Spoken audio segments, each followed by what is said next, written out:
Dans moins de 2 jours, Madagascar célébrera le 57e anniversaire de son accession à l'indépendance.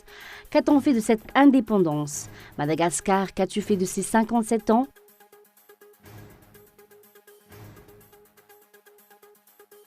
La compagnie aérienne Ethiopian Airlines a figuré parmi les compagnies aériennes ayant sollicité le partenariat avec la compagnie nationale malgache lors de l'appel à candidature. Les responsables de la compagnie nationale ont pourtant choisi la compagnie réunionnaise qui se trouve aussi dans une difficulté financière actuellement. Et puis enfin, un énorme glissement de terrain a frappé une province chinoise, faisant plus d'une centaine de disparus. Près de 500 secouristes sont à l'œuvre. 6 corps ont déjà été retrouvés dans les décombres.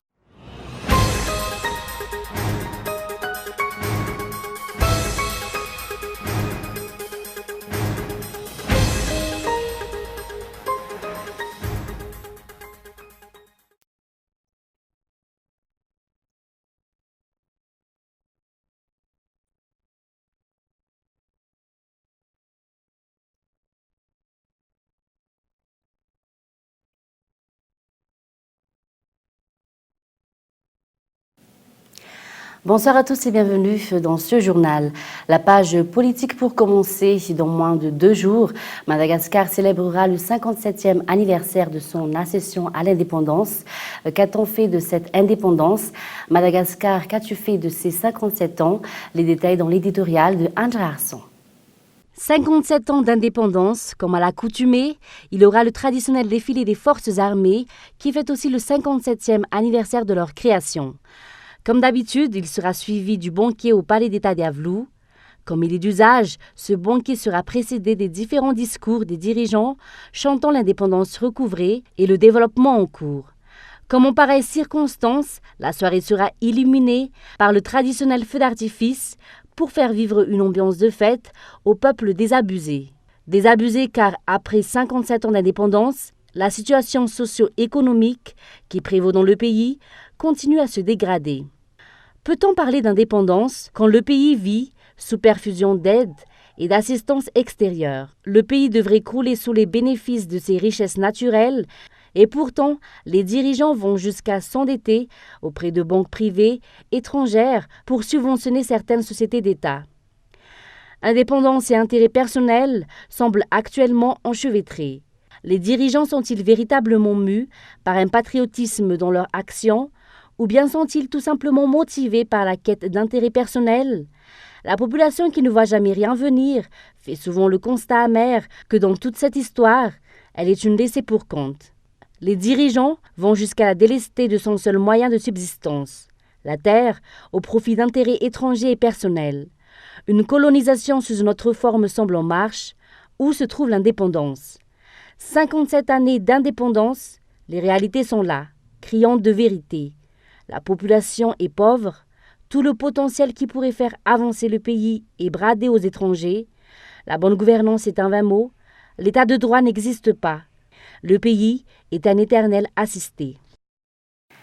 Également dans l'actualité, le syndicat des magistrats de Madagascar ou SMM se trouve muet par rapport à une affaire concernant un député de Madagascar, une affaire où la chaîne pénale anticorruption et le SAMIFIN font une enquête exclusive. Juste après la scène qui s'est produite à l'Assemblée nationale durant la rencontre député-gouvernement, le compte de ce député a été débloqué. C'est une preuve de l'impuissance du pouvoir judiciaire. Lily Rabiat. L'affaire de blanchiment d'argent concernant un député de Madagascar est une preuve de la faiblesse du pouvoir judiciaire actuellement. L'affaire Claudine Razem-Amouz, comme l'affaire Ina Djemadav, retient encore toute l'attention du SMM, alors qu'en même temps, ce député fait pression sur la justice. Il est évident qu'il y a eu pression pour la simple et bonne raison que juste après l'influence exercée par les députés sur la personne du ministre de la Justice, par la suite, le compte de ce député a été débloqué et il peut l'utiliser librement actuellement. L'investigation du SAMIFIN débute par l'existence d'un budget hors norme dans le compte de ce député transféré dans celui de sa femme. D'ailleurs, une convocation de la part de la chaîne pénale anticorruption a eu lieu sans que ce député en ait donné suite favorable. C'est-à-dire qu'il n'est pas apparu devant la chaîne anticorruption comme ce qui s'est passé dans l'affaire Claudine. Dans cette affaire, c'est le député qui fait pression sur la justice et tout l'appareil judiciaire. Jusqu'à maintenant, le SMM n'a pas réagi face à cette situation. La suite de cette affaire reste encore en attente. Page économie maintenant, la compagnie aérienne Ethiopian Airlines a figuré parmi les compagnies aériennes ayant sollicité le partenariat avec la compagnie nationale malgache lors de l'appel à candidature. Cette compagnie fait partie des plus grandes compagnies en Afrique. Les responsables de la compagnie nationale ont pourtant choisi la compagnie réunionnaise qui se trouve aussi dans une difficulté financière actuellement. Lily Rabiata. L'Air Austral, l'Ethiopian Airlines et l'Air Mauritius ont été les 3 candidats potentiels pour l'ouverture du capital de la compagnie nationale Air Madagascar. L'Air Austral a été choisi pour des raisons stratégiques que l'on ignore toujours. Parmi ces 3 compagnies, l'Ethiopian Airlines était la plus grande compagnie sur laquelle beaucoup ont misé. Cette compagnie vient d'acquérir 27 appareils durant la 52e Salon du Bourget. Ethiopian Airlines entend aussi faire passer sa flotte de 85 à 150 avions d'ici 2025. Tout est transparent pour cette compagnie. Les choix d'aéronefs, le budget utilisé et les visions. L'État malgache a pourtant choisi de collaborer avec une compagnie aérienne qui se trouve en difficulté financière et qui a du mal à trouver des partenaires, elle aussi. Les questions se posent toujours. Quelles raisons stratégiques ont poussé les responsables à choisir la compagnie Air Austral pour le redressement de la compagnie nationale malgache?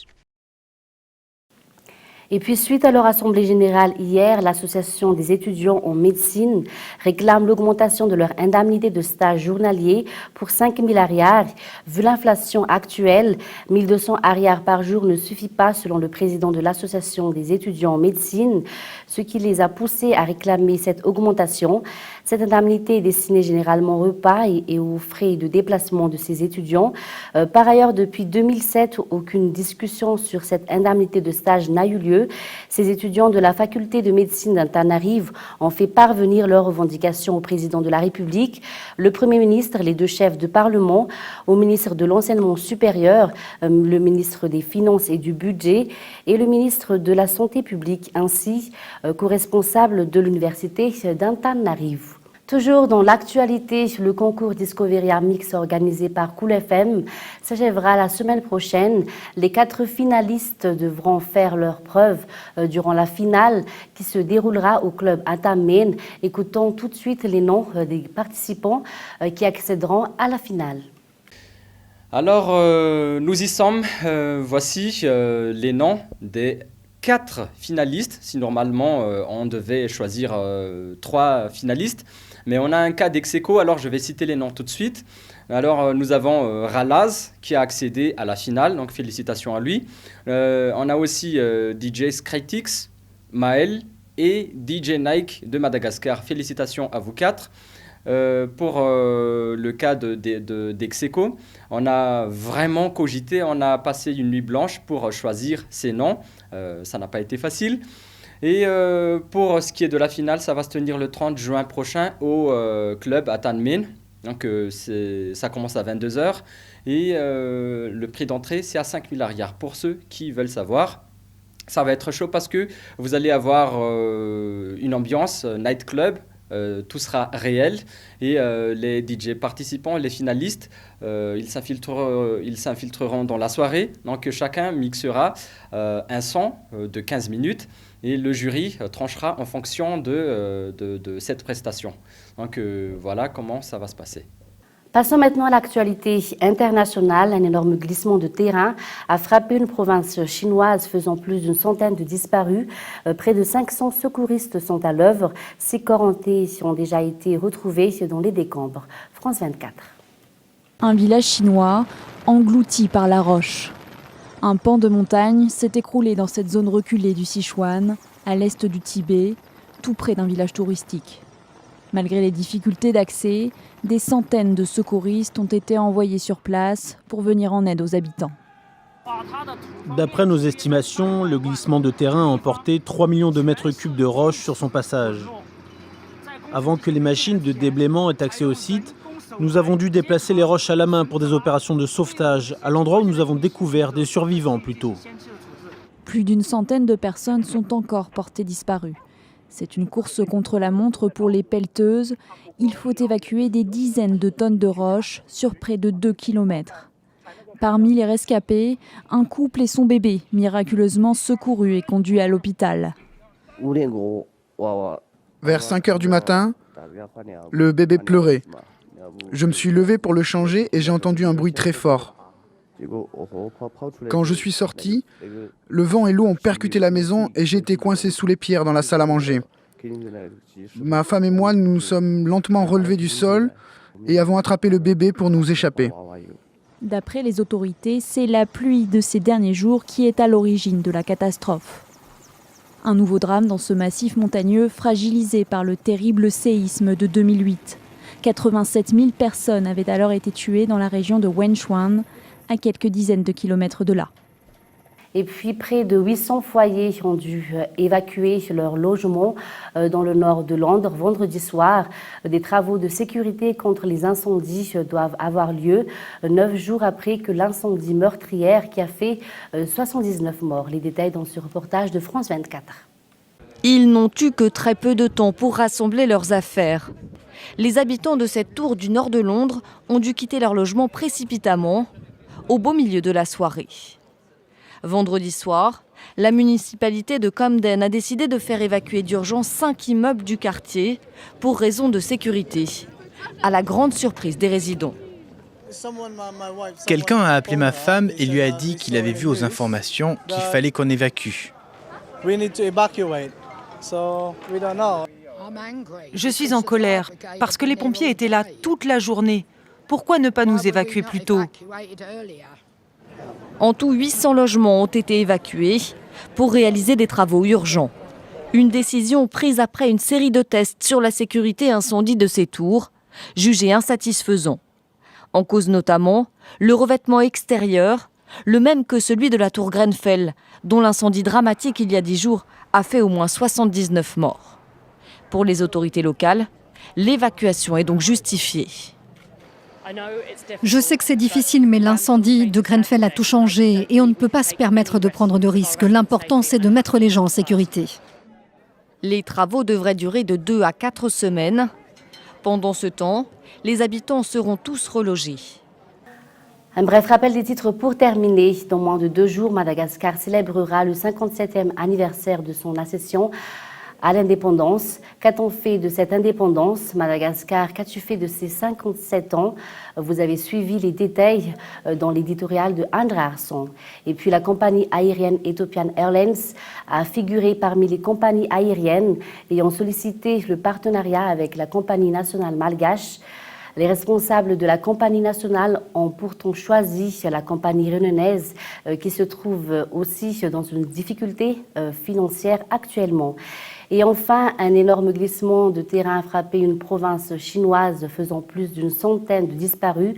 Près de 500 secouristes sont à l'œuvre et 6 corps ont été retrouvés dans les décombres. Et c'est la fin de ce journal. Merci de votre fidélité. Bonne soirée à tous sur Cool TV et au revoir.